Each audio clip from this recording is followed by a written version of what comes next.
The help wasn't helping. No Kyrie, no Love, and clearly that was the problem. A roster extremely thin. You guys have talked about that over and over again. Some believe the finals will have a what-if feel to it. So here's the question, and discussing his legacy. And Skip, I'll start with you first. How much of a pass do you give LeBron?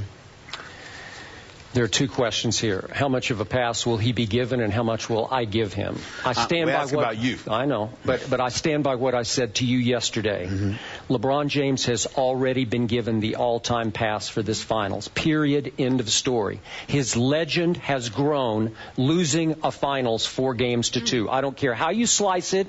It has grown. People's respect for him has risen, even though his team lost 4-2. Period. End of that story. Now, back to me.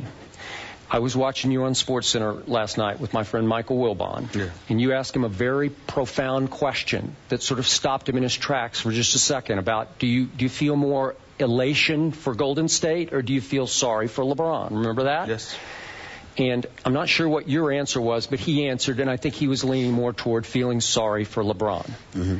I can't go that far. I can't find sorry in my heart for LeBron. I don't want to be too hard on him because clearly, do I have to state it again, just for the record, he lost Kevin Love and he lost Kyrie Irving in overtime of Game 1. And he did have to win in spite of a first-year head coach, and we're going to discuss this later. I don't think we'll be back next year, but that's for later, David Blatt. So given all that, I can't be too hard on him, but I can't give him a pass. Because nobody was giving LeBron James a pass when his team was up, thanks to him, 2-1 with a home Game 4 in his house against a team that felt like it was reeling at that point, the Golden State Warriors.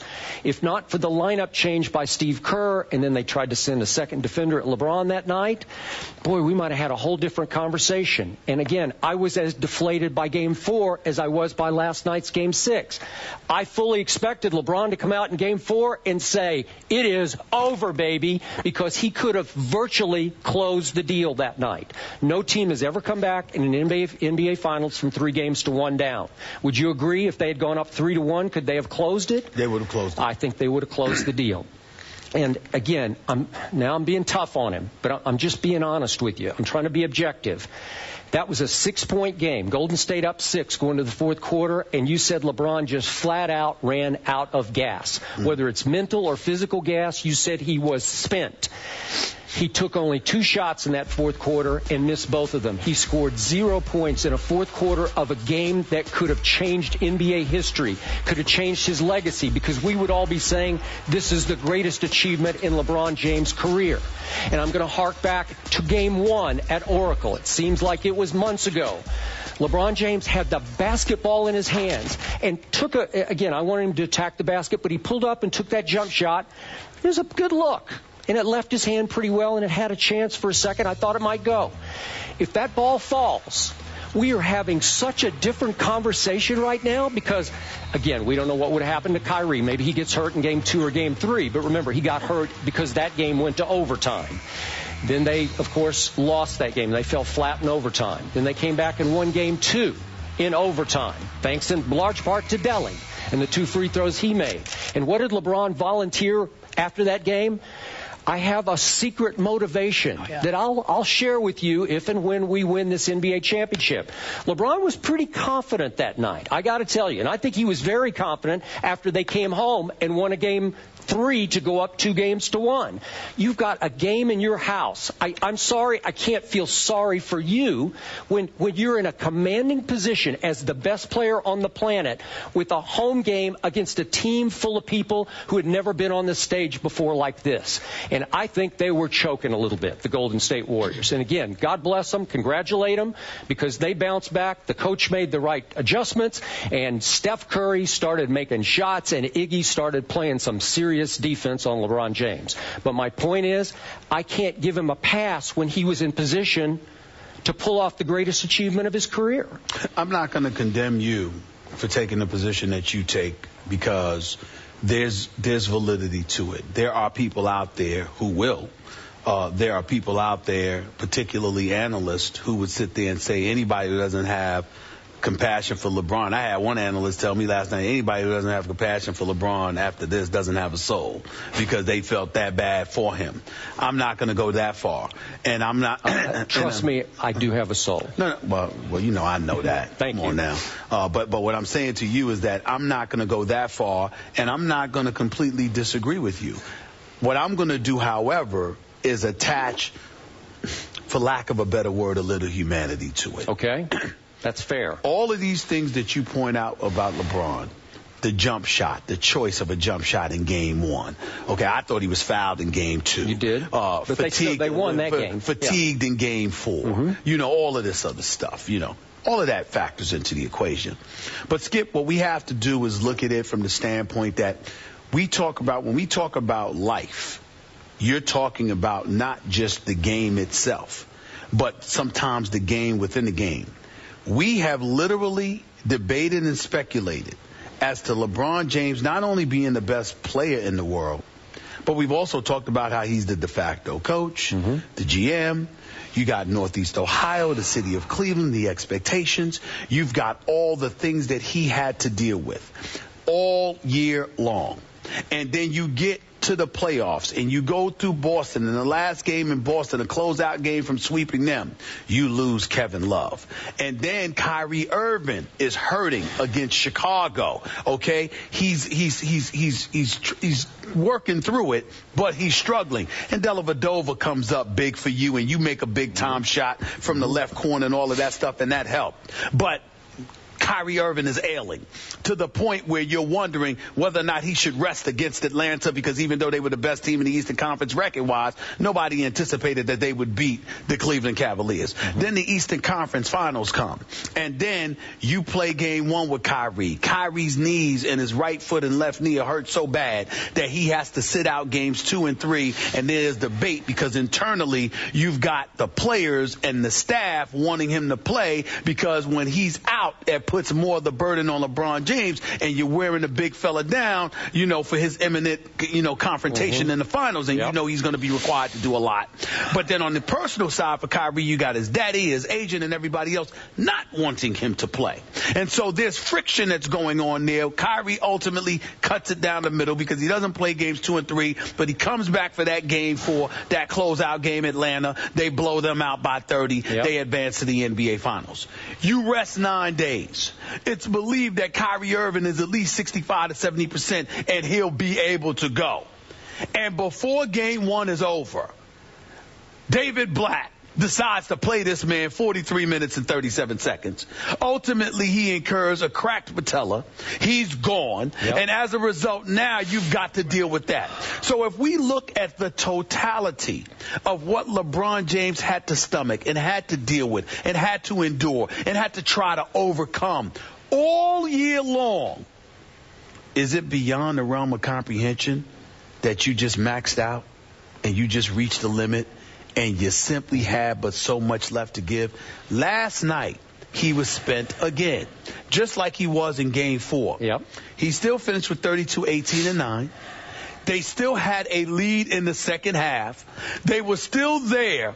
And every time he turned around and needed, because this is a guard league now. This is not the old days with the Detroit Pistons, the bad boys, or the New York Knicks with Anthony Mason, God rest his soul, and Charles Oakley and Patrick Ewing and John Starks and Derek Harper and those boys. This is the modern day NBA. This is a guard-oriented league. And your guards did not show up. Skip, none of them, J.R., Iman, Dellavedova, do you know they didn't hit one three-pointer without LeBron James on the floor the entire 6-game series? They didn't do anything. They were like 0 for 20-something. I mean, they were horrible. And so when you look at it from that perspective, all I'm saying is it's not beyond the realm of comprehension to imagine that this guy just reached his limit. And he was a guy that needed help, and he couldn't find it. And that's where the compassion comes in. So you're right in what you're saying. if you look at the game and you look at, okay, you can't give him a pass. But I would tend to give him more of a pass than you, while not sitting there feeling completely sorry for him. Yep. I would give him more of a pass than you based on everything I just said. Okay, remember, just quick point of order. Last night, LeBron went 2 of 10 from the three-point line. That's right. And for the playoffs, his non-LeBron teammates carried him from the three-point line until these finals.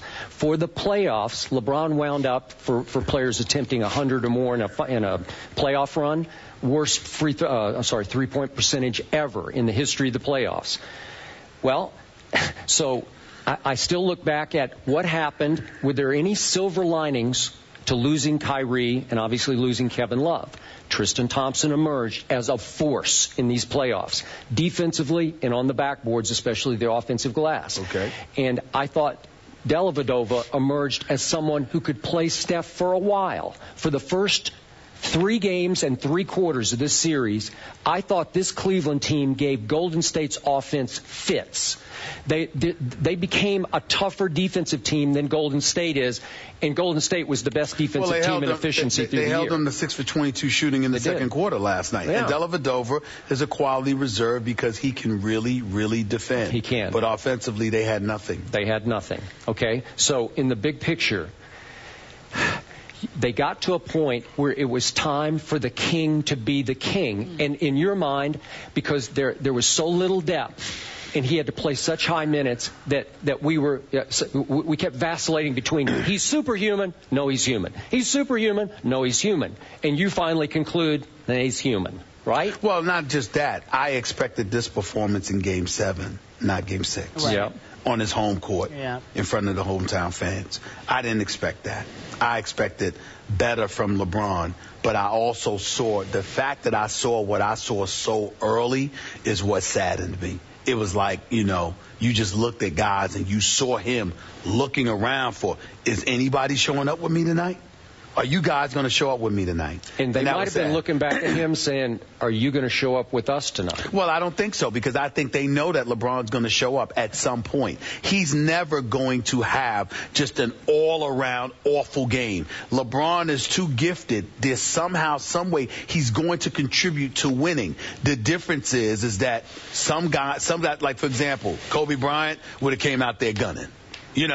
Michael Jordan would have came out there in complete attack mode. Larry Bird would have came out there in complete attack mode. That's the difference. If you want to really, really highlight it, guys would have been more aggressive and more assertive, and their mentality would have been, I'm going down swinging. Yep. As opposed to use a boxing analogy. Y'all too young to know about this, but when Aaron Pryor beat up Alexis Aguero the second time around, not the first, Aguero's literally sat on his backside, Kerry. Literally sat on his backside, and the referee was counting to 10. He was like, yeah, go ahead. Like, I can't beat this guy. Yeah. You know what I mean? He wasn't even knocked out. Yeah. He was just like, I can't beat this guy. I'm count. I have no, just go ahead and count to 10. All right, I was there that night. You were? Yes. You were? Okay. Okay, final thought. Didn't he do that, though? Alexis Aguero just looked at the referee? You nailed it. You got it. Last quick thought. For the finals, the 6 games, LeBron James averaged 20 missed shots for 6 games. That's the second most all-time average misses in a final to my friend Rick Barry, the Golden State Warrior of distant past, and that was in 1967. I have zero problem that LeBron missed 20 shots a game.